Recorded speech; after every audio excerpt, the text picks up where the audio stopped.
Mi nombre es Ruth Martínez y el día de hoy voy a estar compartiendo con ustedes de la palabra de Dios.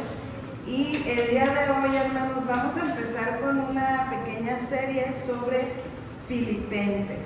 Ahí para que tengan su Biblia abierta en la carta a los Filipenses. Es una carta del apóstol Pablo a una iglesia que él pastoreó, él fundó. Se cree que este libro se escribió entre el año 60 y 62 después de Cristo y es escrita por el pastor original de esta iglesia a los creyentes de Filipos. Esta ciudad aún existe, pero tiene otro nombre y ahora pertenece a Grecia, a lo que hoy es Grecia y se llama Cabala, pero estos creyentes eran creyentes gentiles a los cuales Pablo les predicó en su segundo viaje misionero. Y estos hombres y mujeres se habían encargado de cuidar del apóstol Pablo aún en la distancia a través de sus ofrendas, incluso le mandan a Epafrodito, ¿no?, a cuidarlo. Y les voy a dejar una tarea para estas semanas, hermanos. Vamos a estar 3 domingos, este es el primero, estudiando la carta de Filipenses. Y van a leer la carta completa, son solo 4 capítulos en sus casas en diferentes versiones. Primero lean la NTV, luego Reina Valera, luego puede ser NBI, Palabra de Dios para Todos. En sus celulares vienen en varias versiones, las que ustedes elijan, que les parezcan más sencillas de entender, para ayudarles a ir entendiendo lo que vamos a estar viendo los domingos. Este trabajo que van a hacer ustedes en casa, si quieren hacer sus notas o no, nada más quiero que lo estén leyendo, a lo mejor un día un capítulo, otro día otro, y así se van. Es un libro muy cortito y lo van a poder hacer. Entonces esa va a ser la pequeña, vamos a abrir con eso, con esa pequeña tarea, porque quiero que entendamos muy bien lo que Pablo le está diciendo a esta iglesia joven,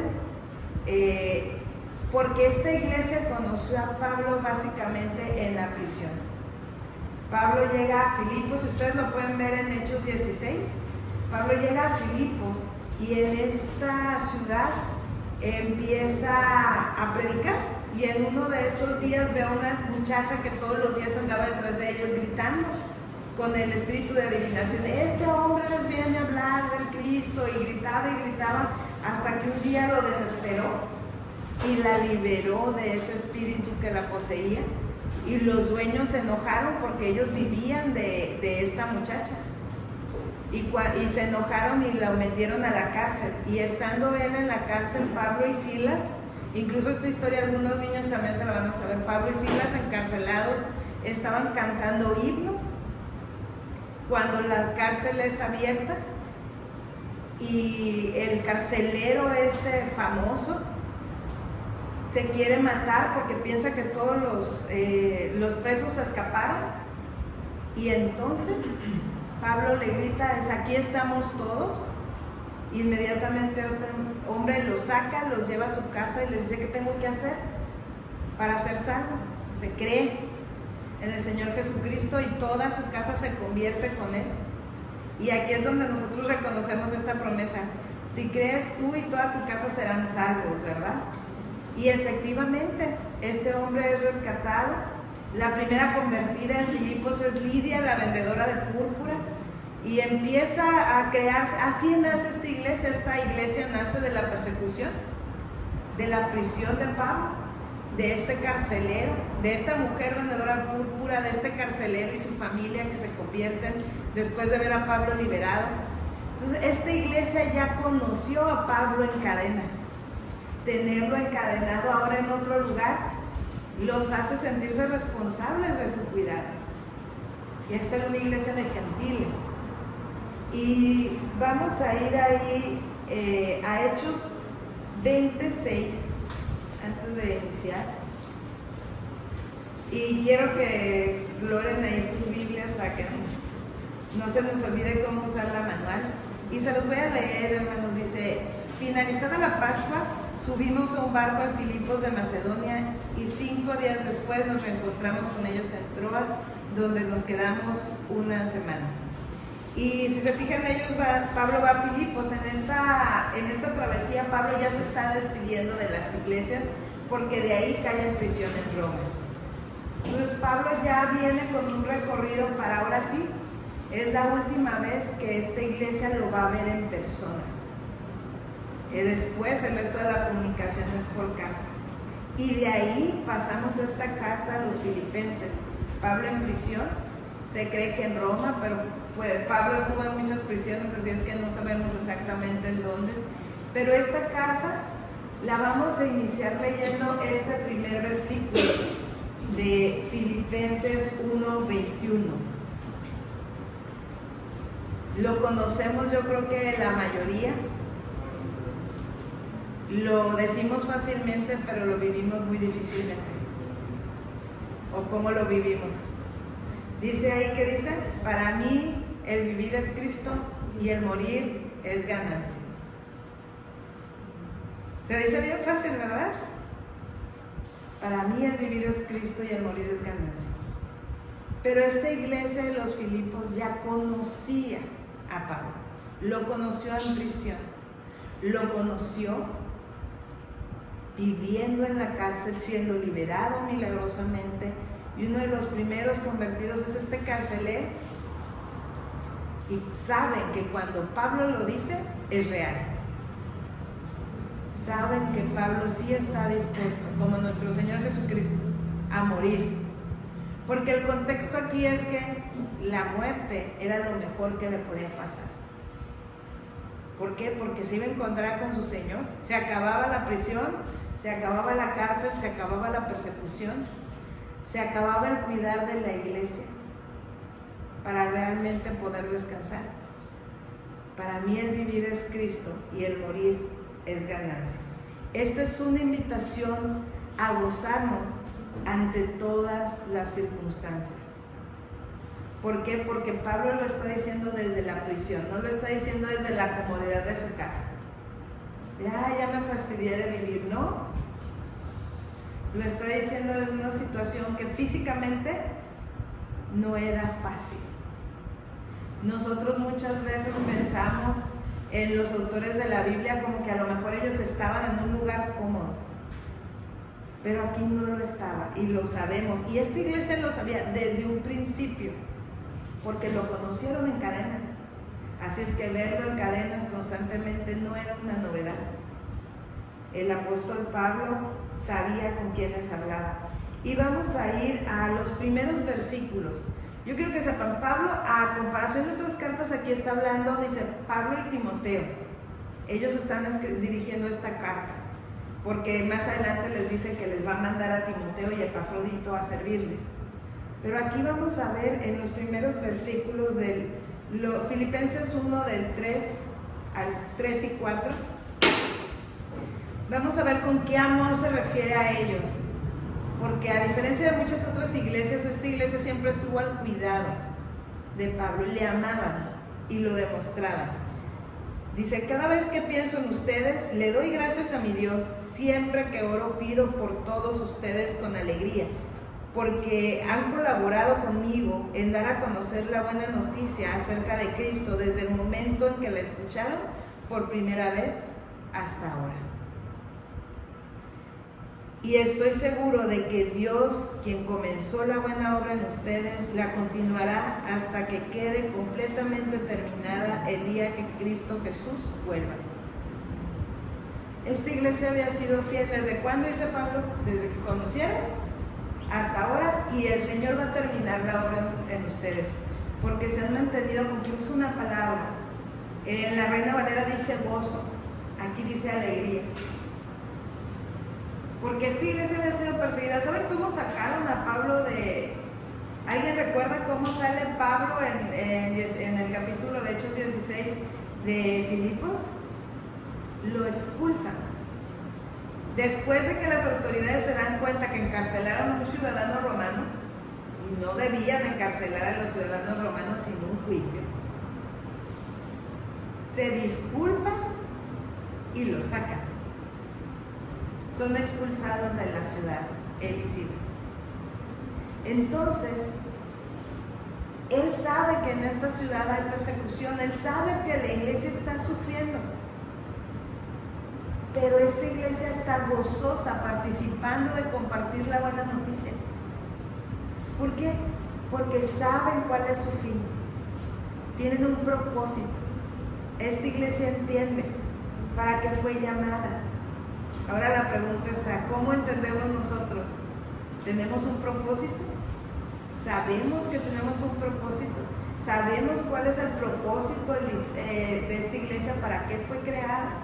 ¿Para qué estamos aquí todos juntos? ¿Para qué estamos nosotros aquí en la tierra? Porque cuando uno entiende su propósito, sabe que lo que pasa aquí va a pasar. Y puede vivir con gozo porque tiene a la vista cuál es su meta. Un deportista que sabe cuál es su meta es como los futbolistas. Saben que si meten un gol les dan un bono a los profesionistas, ¿verdad? Y entonces la meta es meter el gol y van a hacer todo por meter el gol. Nosotros sabemos cuál es nuestra meta y nuestro propósito, porque ellos sabían que era dar a conocer la buena noticia de Cristo. Esa es, y de hecho si ustedes buscan Hechos 20:24, que es el lema de Radical, ahí dice, con tal de cumplir con gozo el ministerio que el Señor Jesucristo me dio de anunciar el Evangelio de la gracia de Dios. Siempre que uno tiene clara la meta, camina más feliz, porque sabe que la meta aparte tiene un premio, va a haber un bono. Así es que nosotros necesitamos entender eso. ¿Para qué somos iglesia, hermanos? Y vamos a hacer un recorrido rápido y vamos a ir ahí a los versículos 27 al 30 de ahí del capítulo 1 de Filipenses. Pablo le está enseñando, le está repasando a esta iglesia sus principios básicos del por qué existen como iglesia. ¿Para qué existimos? ¿Para qué existe la iglesia? ¿Para qué existe el ser humano? También ahorita que veíamos en la mañana que iniciamos con Eclesiastés, pues precisamente va referente a esto. Somos llamados a ser iglesia para luchar juntos. ¿Qué dice ahí del 27 al 30? Sobre todo deben vivir como ciudadanos del cielo, comportándose de un modo digno de la buena noticia acerca de Cristo. Entonces, sea que vuelva a verlos o solamente tenga noticias de ustedes, sabré que están firmes y unidos en un mismo espíritu y propósito, luchando juntos por la fe, es decir, la buena noticia. No se dejen intimidar por sus enemigos de ninguna manera. Eso les será por señal a ellos de que serán destruidos, mientras que ustedes serán salvos, aún por Dios mismo, pues a ustedes se les dio no solo el privilegio de confiar en Cristo, sino también el privilegio de sufrir por Él. Estamos juntos en esta lucha. Ustedes han visto que mi lucha en el pasado y saben que aún no ha terminado. Para luchar juntos. En este mundo hay muchos problemas. Hay muchas aflicciones, hay enfermedades, hay desempleo, hay en las escuelas bullying. ¿Qué otro problema se les ocurre que haya? Porque guerras. Miren, yo soy de Sinaloa. ¿Qué está pasando ahorita en Culiacán? Ya no salen los medios. Tengo familia allá. Los agricultores no están pudiendo recoger el grano porque les da miedo. Hay muchos problemas todos los días. Que si el dólar subió, que si el dólar bajó, que si la economía está en quiebra.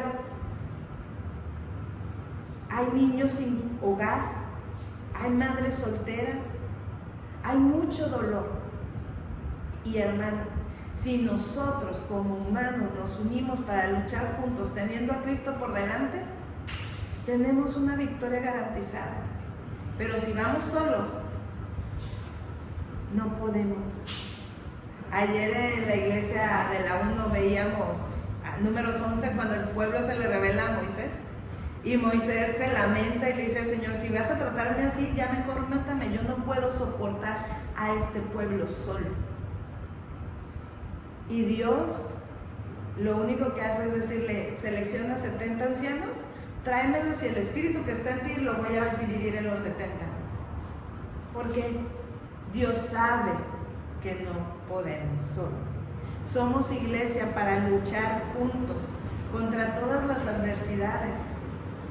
Somos hijos de Dios, destinados a ser un solo cuerpo en iglesia para luchar juntos, porque solos no podemos. Somos iglesia para estar unidos en Cristo. En el capítulo 2, los primeros 2 versículos dice: ¿hay algún estímulo en pertenecer a Cristo? ¿Existe algún consuelo en su amor? ¿Tenemos un conjunto, alguna comunión en el Espíritu?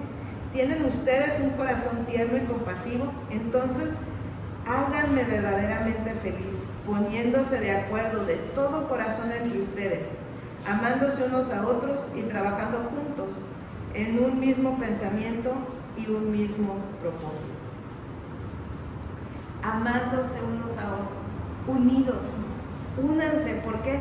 Porque si quieren un estímulo, si necesitan algo que los impulse a seguir avanzando, únanse, trabajen juntos, estén unidos por Cristo y para Cristo, porque solos no pueden. Hay una guerra allá afuera, todos los días. Hay una guerra invisible espiritual que no vemos, todos los días, en todo momento.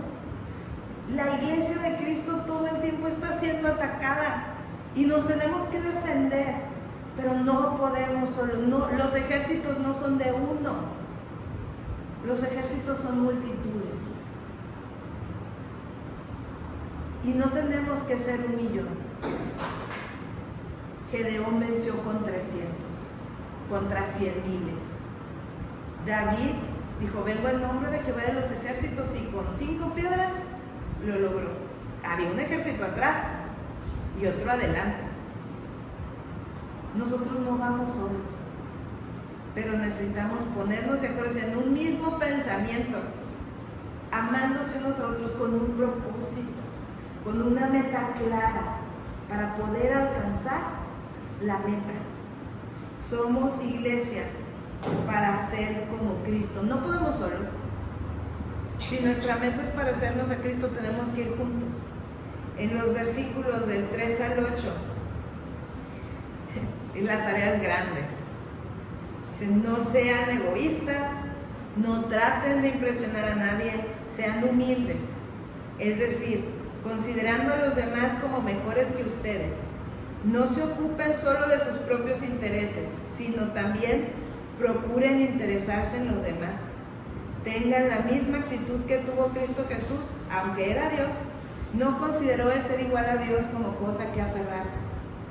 En cambio, renunció a los privilegios divinos, adoptó la humilde posición de un esclavo y nació como un ser humano cuando apareció en forma de hombre. Se humilló a sí mismo hasta la muerte, en obediencia a Dios, y murió en una cruz como morirían los criminales. Para ser como Cristo, para luchar juntos, para estar unidos con Cristo, para ser como Cristo. Para eso somos iglesia. Y finalmente, para adorar a Cristo. Los versículos 10 y 11. Para que ante todo el nombre de Jesús, ante el nombre de Jesús se doble toda rodilla en el cielo y en la tierra y debajo de la tierra, y toda lengua declara que Jesucristo es el Señor, para la gloria de Dios Padre. Está fácil, ¿no? ¿Alguno de ustedes puede solo lograr todo esto? Por eso somos iglesia. Pablo le está recordando a la iglesia de Filipos: miren, con todos los enemigos y la persecución que tienen encima, no van a poder solos. Primero ámense entre ustedes. Vayan a la meta con un mismo pensamiento. No piensen en ustedes solos nada más, piensen en otros. Vean a los demás como mejores a ustedes mismos. Compórtense como Cristo. Y solo nos podemos, ¿saben por qué? Porque necesitamos recordárnoslos. Yo necesito recordarme todos los días que cada uno de ustedes sí son superiores a mí, porque somos hijos del mismo Padre. Aquí no hay hijos favoritos, y eso nos cuesta mucho entenderlo, porque venimos, la mayoría, no sé si aquí alguien viene de una familia perfecta, pero la mayoría de familias imperfectas, muchas de ellas quebrantadas, muchas de ellas inconversas, y queremos salir allá afuera y vencer yo solito con las fuerzas que Dios me dé. No vas a poder. Las iglesias son un ejército, y el ejército tiene un capitán y ese es Cristo.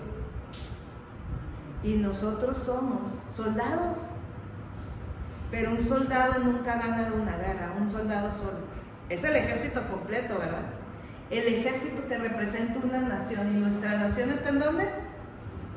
En los cielos, y en su nombre podemos vencer. En esta carta Pablo va acompañado, porque no le escribe solo, le escribe con Timoteo. Y después vamos a ver que le menciona a la iglesia: gracias por mandarme Epafrodito, necesito el apoyo. Pablo en realidad no estaba solo, estaba en prisión, pero no estaba solito, la iglesia lo estaba cuidando. Por eso esta carta es una carta de consejería y de agradecimiento a esta iglesia, porque dice: aunque en la distancia siempre me han cuidado, pero les digo esto, tienen que seguir unidos, tienen que seguir siendo iglesia, porque la vida afuera no está fácil. Vamos a enfrentar muchos problemas. ¿A qué estamos dispuestos? ¿Estamos dispuestos realmente a amarnos los unos a los otros? Esa es la primera tarea. A ser humilde, a humillarnos. En el versículo 4, ahí en Filipenses, ¿qué dice? ¿Se acuerdan? Siempre que oro pido por todos ustedes con alegría. Y esta va a ser una constante en esta carta. Y cuando lo lean en las diferentes versiones, quiero recomendarles que subrayen la palabra gozo o alegría o regocijo. Usa esas tres palabras. Pero esta es una iglesia que está siendo perseguida. Y esta carta la escribe alguien, un prisionero. ¿Por qué habla tanto del gozo? ¿Cuál es el misterio aquí? Pues hagamos un recorrido rápido. El versículo 18 del 1 también lo menciona. Dice: pero eso no importa, sean falsas o genuinas sus intenciones, el mensaje de Cristo lo está siendo predicado, de modo que me gozo y seguiré gozándome. De nuevo, aquí había un problema, había una discusión en la iglesia, y había unos que estaban anunciando el evangelio, decía Pablo, por envidia, y otros genuinamente, dice Pablo, pero como sea, el nombre de Cristo está siendo anunciado y me gozo en él. Y finalmente nos deja un propósito. Cuando ustedes hagan un recorrido van a ver que usa esta palabra continuamente: gozo, alegría, regocijo, a pesar de la prisión y a pesar de la situación, porque la iglesia de Cristo también fue llamada a gozarse. ¿Por qué? Porque al final del tiempo las pruebas tienen un propósito grande. Quiero que entiendan, dice, lo que realmente importa, a fin de que lleven una vida pura e intachable hasta el día que Cristo vuelva. Y aquí el apóstol Pablo le está diciendo a la iglesia de los filipenses que tienen que continuar con esta vida. No está fácil, pero van a poder hacerlo, porque las pruebas tienen un propósito: que seamos como Jesucristo, ¿cierto? Pero ¿qué pasa cuando es difícil ser como Cristo? ¿Qué hacemos nosotros? En los versículos de Filipenses 1 del 10 al 14 nos dice qué es lo que Pablo quiere de la iglesia. Y finalmente en el 14: y dado que estoy preso, la mayoría de los creyentes de este lugar han aumentado su confianza y anuncian con valentía el mensaje de Dios sin temor. La prisión de Pablo estaba dando fruto. Por eso estaba gozoso, porque estaba viendo que valía la pena el sacrificio. Por eso dice: para mí el vivir es Cristo y el morir es ganancia, porque si estoy aquí estoy viendo el fruto de mi esfuerzo, estoy viendo lo que Dios hace con mi sacrificio. Pero si me voy con el Señor, y gloria a Dios por eso, porque voy a estar bien. Como sea, donde esté, el gozo no dependía de la circunstancia, dependía de quién era su Señor. ¿Quién es nuestro Señor? ¿De quién viene mi gozo? Porque realmente Pablo estaba viendo que los creyentes, como sabían que él estaba en prisión, se animaban a hablar más. Decían, todo el pretorio, todo el mundo sabe que yo estoy preso y que sigo predicando, y empiezan a predicar también, gloria a Dios. Las circunstancias difíciles generan ánimo, deberían de generar ánimo en el creyente. ¿Por qué? Porque nos llevan a ver la meta más cerca. Del 21 al 26 les empieza a decir todo lo que estás sufriendo. Tengo la plena seguridad y la esperanza que jamás seré avergonzado. Y cuando vuelve, dice al 25, al estar consciente de esto, estoy convencido de que seguiré con vida para continuar ayudándolos a ustedes. Pablo sabía que aunque él se quisiera ir, no se iba a ir cuando él quisiera. Iba a tener que esperar, porque todavía tenía una tarea con esta iglesia. La clave del gozo, la clave para el gozo, es tener clara nuestra meta.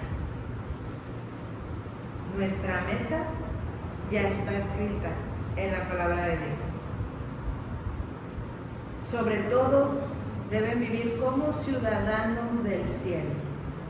La iglesia, hermanos, está diseñada para ser una muestra gratis del cielo aquí en la tierra. Que la gente quiera venir, que la gente quiera entrar. ¿Qué les dice Jesús a sus discípulos? Que se amen los unos a los otros para que la gente crea. Si la gente nos ve cómo nos llevamos, ¿le dan ganas de entrar? ¿Le dan ganas de venir? ¿Cómo son nuestras relaciones? Esa es nuestra meta. Dice, comportándose de un modo digno de la buena noticia acerca de Cristo. Entonces, no sea que vuelva a veros o solamente tenga noticia de ustedes, sabré que están firmes y unidos en un mismo espíritu y propósito, luchando juntos por la fe, es decir, la buena noticia.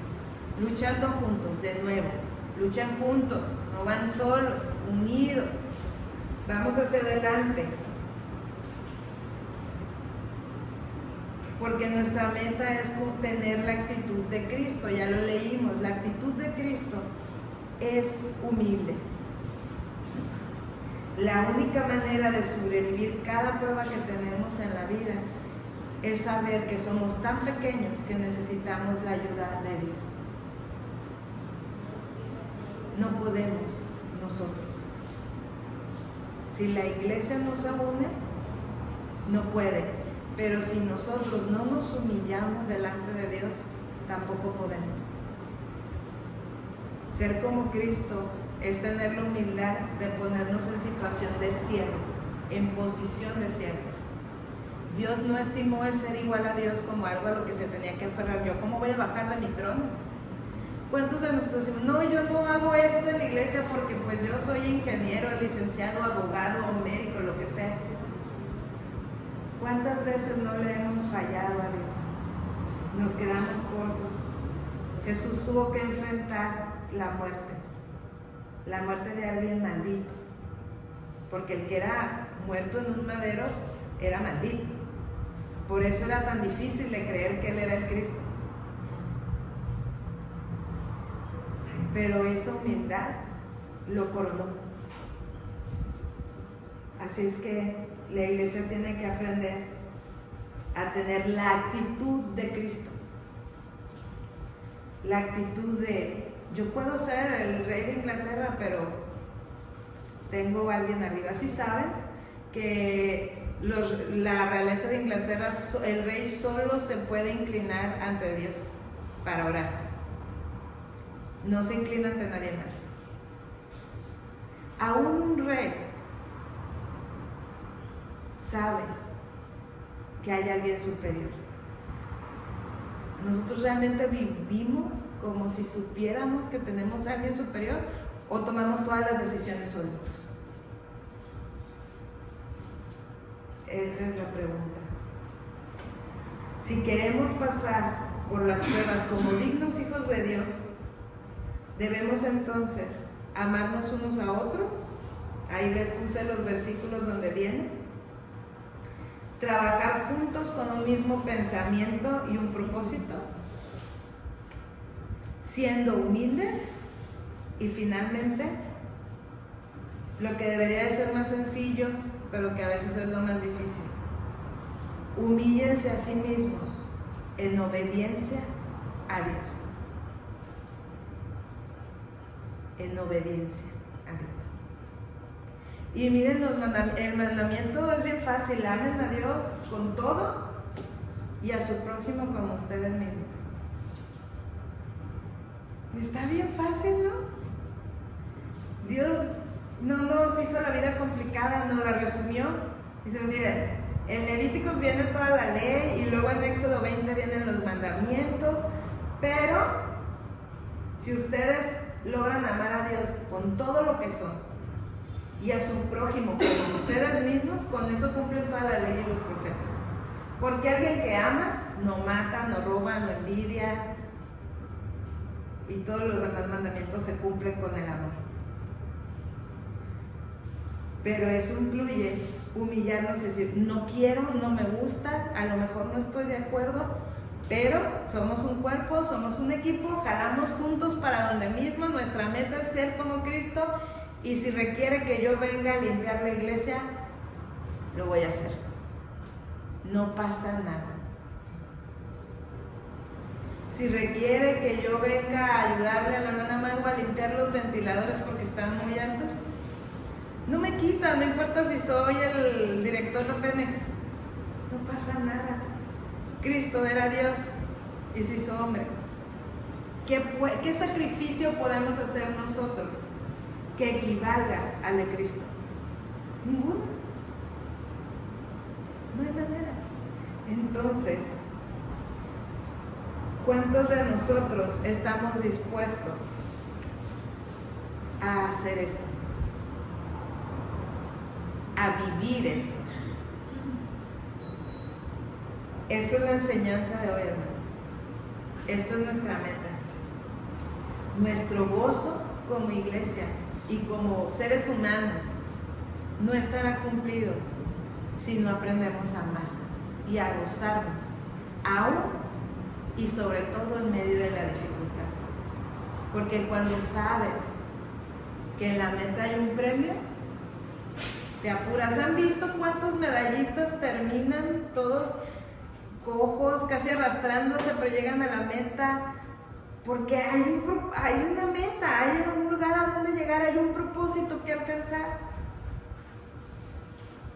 ¿Hacia dónde vamos? Cuando en una iglesia no hay liderazgo, no sabemos cuál es la meta. Perdemos la vista. Pero nosotros sí sabemos, ¿cierto? Dios le ha dado una misión a esta iglesia: servir a otros. Lo han hecho. Continúen, porque sí pueden. No están solos. Para empezar, se tienen a ustedes mismos, hermanos. Se necesitan a ustedes mismos. Nuestro gozo debe estar completo en Cristo. Porque ¿qué dice? Nuestra meta es que Cristo sea alabado por toda lengua y por toda nación. Y toda lengua declare que Jesucristo es el Señor, para la gloria de Dios Padre. Va a venir aflicción. Cristo lo dijo, lo anunció. En el mundo tendrán aflicción, pero confíen, yo he vencido al mundo. Pablo le está diciendo a Filipenses, entiendo. Y Dios entiende. Jesús mismo ya lo vivió. Se necesitan y lo necesitan. Nos necesitamos y le necesitamos a Él. Tenemos que aprender a depender, a no soltarnos. Ahorita lo decían, uno solo no puede abrir un dulce. Intenten tirarse en el suelo, amarrarse de pies y manos y querer levantarse. Cuando alguien tiene una carga muy pesada y está sentado con un bulto de cemento y uno de cal en las piernas y se quiere levantar, ¿puede? Necesita que alguien le ayude a quitarse la carga y luego que lo ayude a levantar, porque a lo mejor sus piernas ya se durmieron. Ustedes seguramente, mis hermanos, tienen cargas. traen cargas de su casa, de su trabajo, de sus hijos, de sus nietos, de su familia, de su marido, de quien sea. Traen cargas. Déjenselas al Señor. Él puede. Cristo puede. Cristo ya pudo. Y por eso así está siendo alabado. ¿Queremos que Cristo sea glorificado en toda la tierra? Empecemos por nosotros. Que esta iglesia glorifique al Señor. Que yo en mi vida diaria glorifique al Señor. Que aprenda a ser obediente y a humillarme delante de Él y a ser humildes entre nosotros. Aquí nadie es más que otro, hermanos. El día de mañana ustedes se pueden parar a predicar si el Señor les da palabra. Porque somos un pueblo y somos uno. La iglesia en Filipenses había sido perseguida, Pablo había sido encarcelado, y esa iglesia y esos hombres en prisión están aquí. Somos el fruto del evangelismo de ellos, de esa iglesia que decidió invertir en Pablo. Así es que, si ellos pudieron, nosotros podemos, porque Cristo pudo y ya venció. Amén. Pues que no se les olvide, hermanos, su tarea, y señalen ahí cada vez que dice gozo, y piensen en dónde estaban y cómo se gozaban. Pablo en la prisión cantaba con Silas. ¿Dónde vamos a cantar nosotros? Esperemos que en nuestra casa nada más. Nadie aquí quiere ir en prisión, pero que no se nos olvide, hermanos. Estamos juntos, luchando juntos por una meta, y vamos a ganar. Que Dios les bendiga.